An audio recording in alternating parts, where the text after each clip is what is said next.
Do you have the keys to the code? We're all waking up to something big. Let's explore the mystery together every Tuesday night on Awakening Code Radio. Let's just take this moment to experience sort of the chakra system as best as we can define it. I mean, it can get very involved. We're going to deal with the primary 7 chakras, but there are chakras on chakras, there's sub-chakras, there's different parts of your body. In the meridian field, there's auric layers. I mean, you can really get into it if you want, but I always like kind of staying in the primary aspect of this chakra system. So let's breathe together first. Let's just take this moment, put a hand down by your navel, because I want to be sure that you're breathing deep. A lot of times when we say breathe deep and people hunch their shoulders up and take a big dramatic breath, but it's only in their upper lungs. We want to be sure that we're breathing slowly and deeply into the bottom half of our lungs. And you'll know that by seeing your stomach spread out.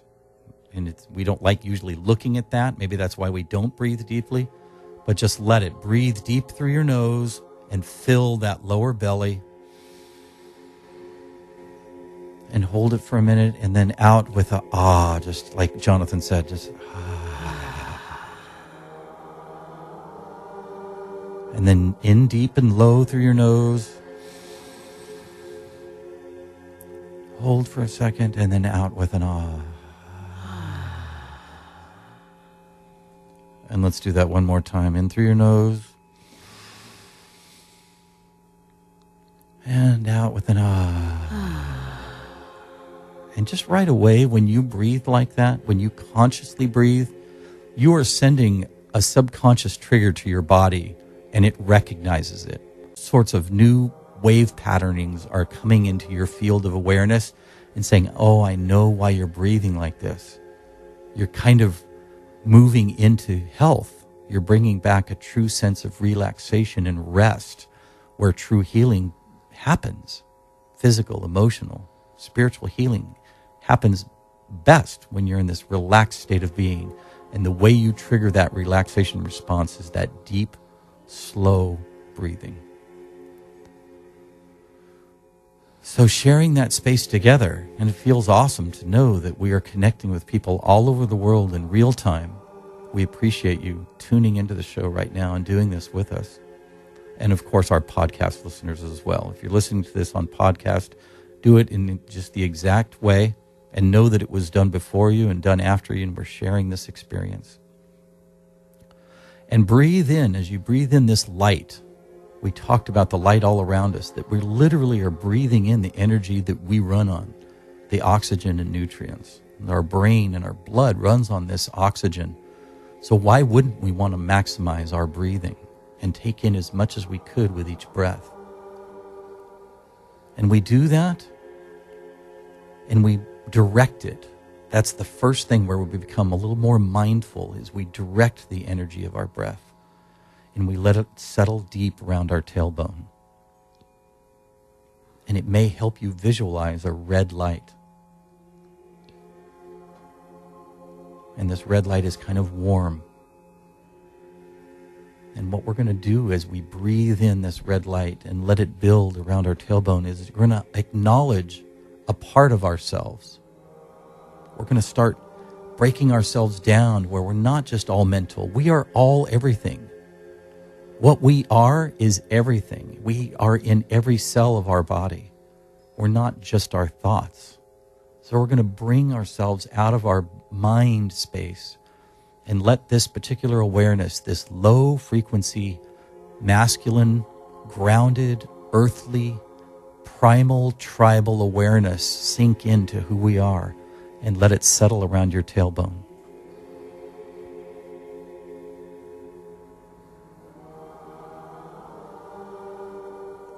And go, yes, there is a part of me that is that. There's a part of me that needs to be on my toes and think about survival and where my next meal is coming from and the roof over my head. Those are healthy things to be thinking about. That you have a fight or flight response. And that you feel connected to this tribe of people around you. Like opening your eyes for the first time in a new way and feeling yourself grounded on this planet, this rock orbiting a star, and go, I belong here as much as anyone. And we feel that rooting in. And this is a masculine, whether you're a woman or a man, this is masculine energy that we're all supposed to be connected with. And we build that red ball of light, and it starts to move. We visualize it when it's activated, that all around our tailbone, we've got this red ball of light, pulsing, spinning, building in energy. And it's looking for a way in. It's fed from the bottom. It's fed from the earth. Feel this energy coming up, both in our breath, but also from the earth, coming up from below us into the tailbone. And when it's to the point of it just can't contain that energy anymore, we open up like a safety valve on the top and let it flow into this sacral chakra around the belly button, the pan of the hips a little bit.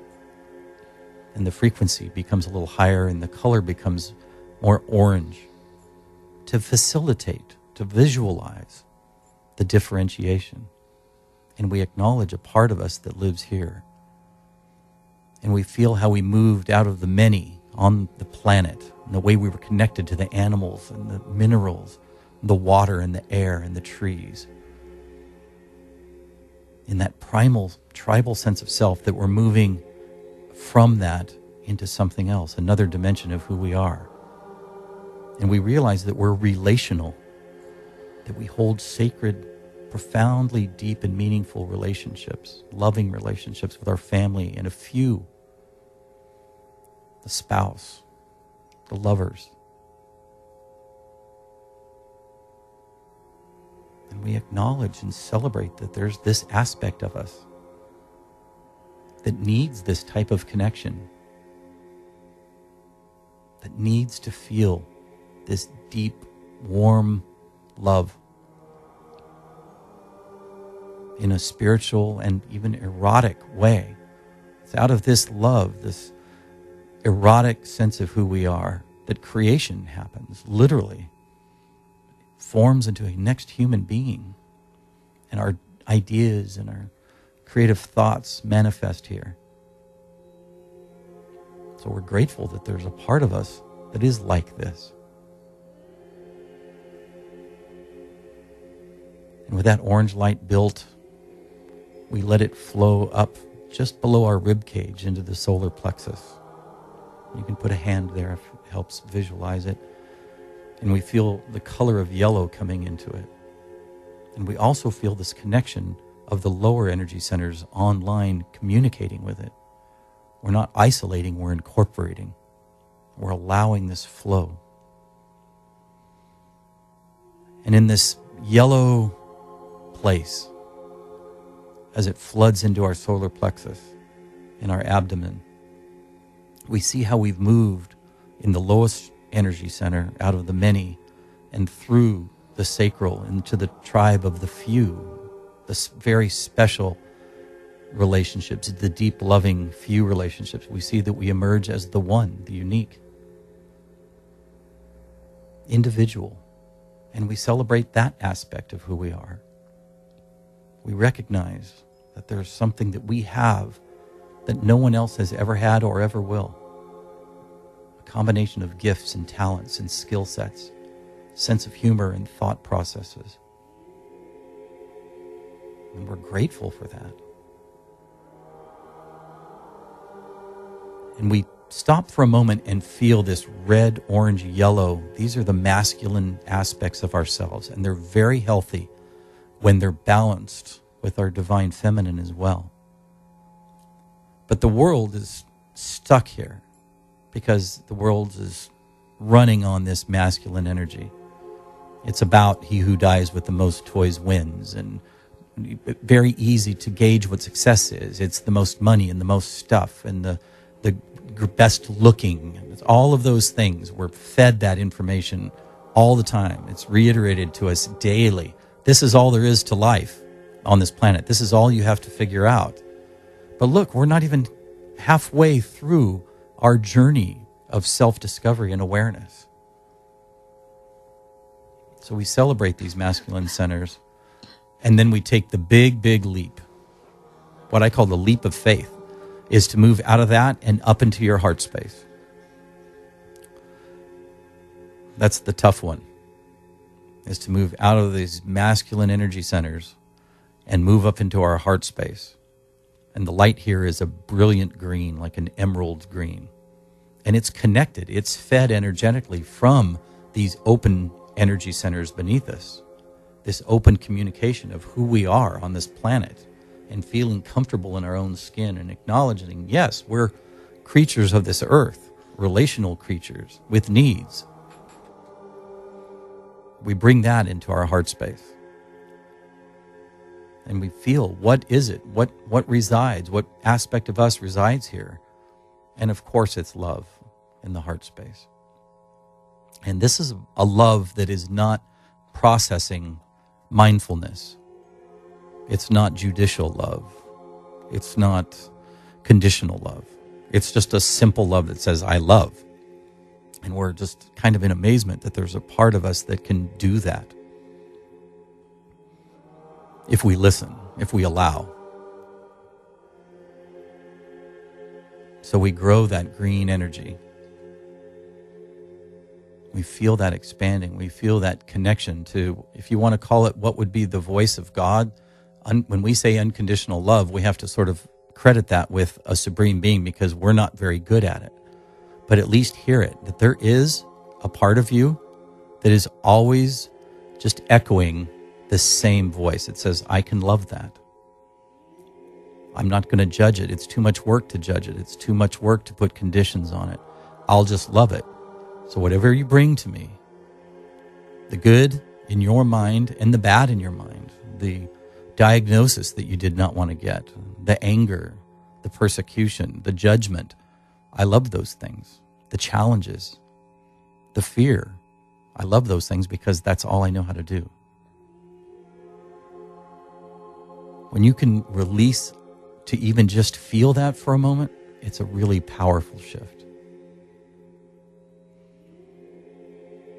And these are moving into our more divine aspects of who we are, the softer, higher frequencies of who we are.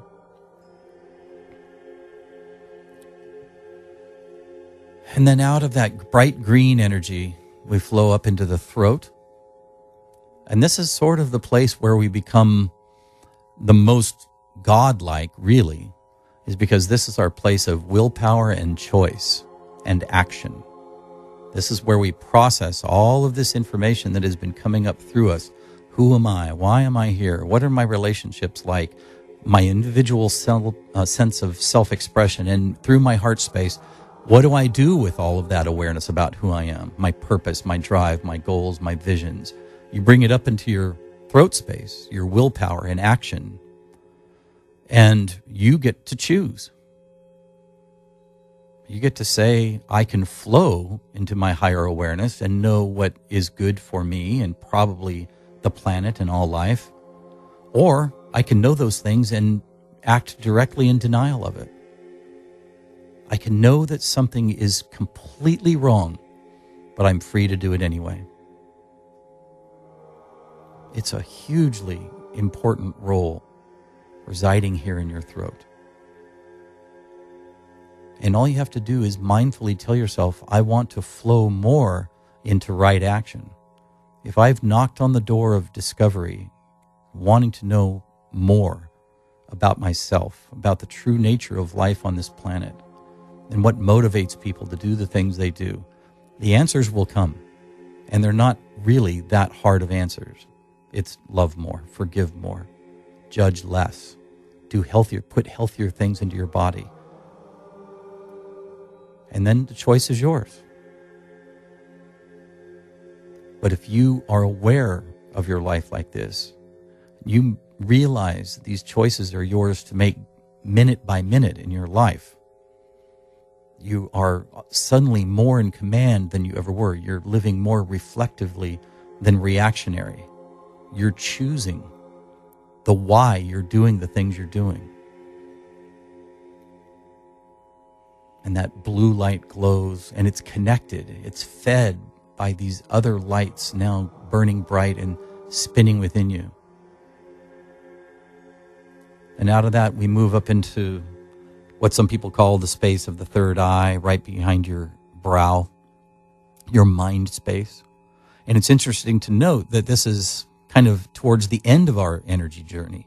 We live so much in our head space all day long, thinking, oh my gosh, and worrying and projecting and judging, expressing our opinions and our fear and our sense of lack. And we're listening to every message that comes in. We're listening to the news, and we're listening to stuff that's low vibration. We're listening to a message that says we're not enough. And we're letting it all in. And our mind is up here, this amazing computer's up here going, what do you want me to do with all this information? You're just letting it all in. What else can I do but just give you random responses back? I don't know how much you're judging each thing that you're allowing in. Is this good for you? Do you want to be more like this? Is this not? Do you want less of this? I don't know. You're letting it all in. So we become very mindful of what we're letting into our field of awareness, what we're inviting into our lives, the people, the energy, the symbolism, the images, the messages. We're aware of what we're allowing into our field of vision and awareness. And our mind, you know what it does? It takes a big, deep breath of relaxation and just says, thank you. It's like we're rebooting the computer. We turned off, we cleared out. We said, don't take everything that comes our way. Let's start filtering in, taking what serves us and just letting go without judgment that what doesn't.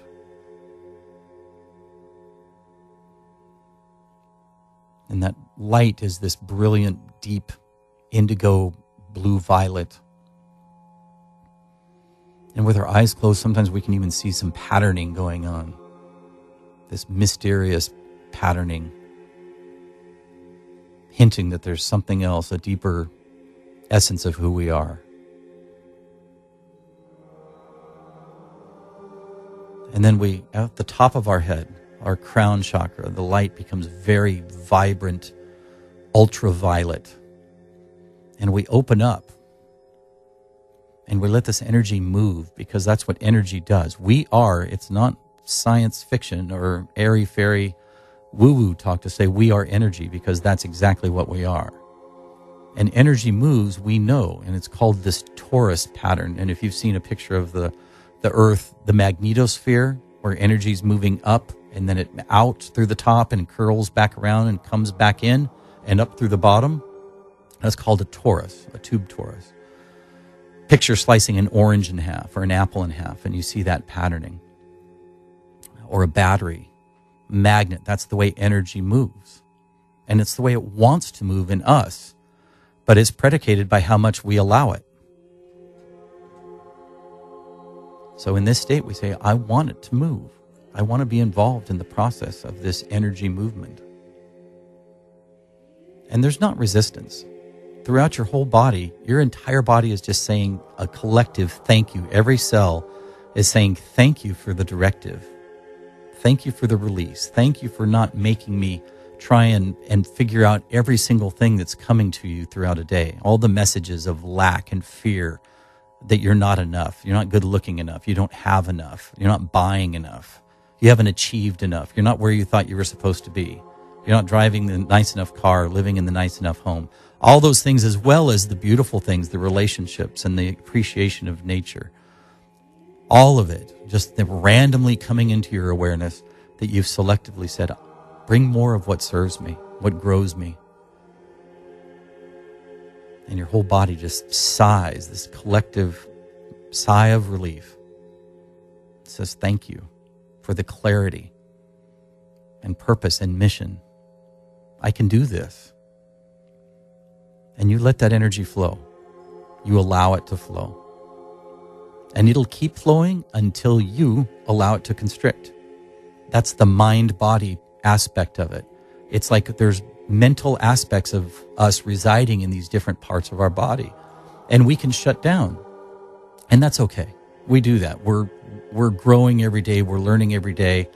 You can't just, it's the masters that we're probably open, completely and balanced and moving in this flow with life all the time.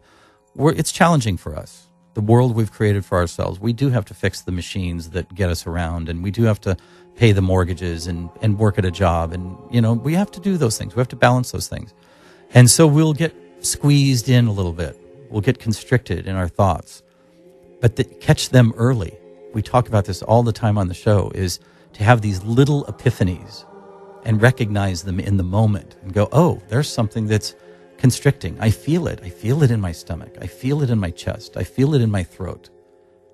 You know when you feel those things. And without judgment, look at them and go, what was it? What was it that brought that into my life? Is it this person? Do I need to remove myself from this situation? Do I need to look at it differently? Do I need to distance myself from it and give it time? Whatever, you'll know. Allow more of that reflective type of living to take place in your life and keep that energy moving. That's what we're hoping for. That's when we talk about this chakra system, that's what we're talking about doing. And then we just breathe into that with all of these. Guys, maybe it's easy to imagine that each one of these 7 primary chakras are like cylinders in a car engine, and they each need to be firing equally. We don't want anyone to be blasting harder than the other. We want them to be balanced, connected to the same camshaft and moving up and down in equal measure and firing equally. That's the most efficient. So we don't want the masculine archetype is that the lower energy centers are all pumping double time without moving into the divine feminine aspects of who we are. And then women can be exactly opposite. They can be very open-hearted and connected mindfully and doing more that vibrates with their heart. And then they start constricting into the more earthly, primal, tribal, erotic sense of ourselves. Important aspects of who we are. We want to be balanced in that way. I don't use the word balance very often because energy-wise, balance doesn't necessarily happen. It's like dynamic flow. But we want this flow to move equally and evenly through us.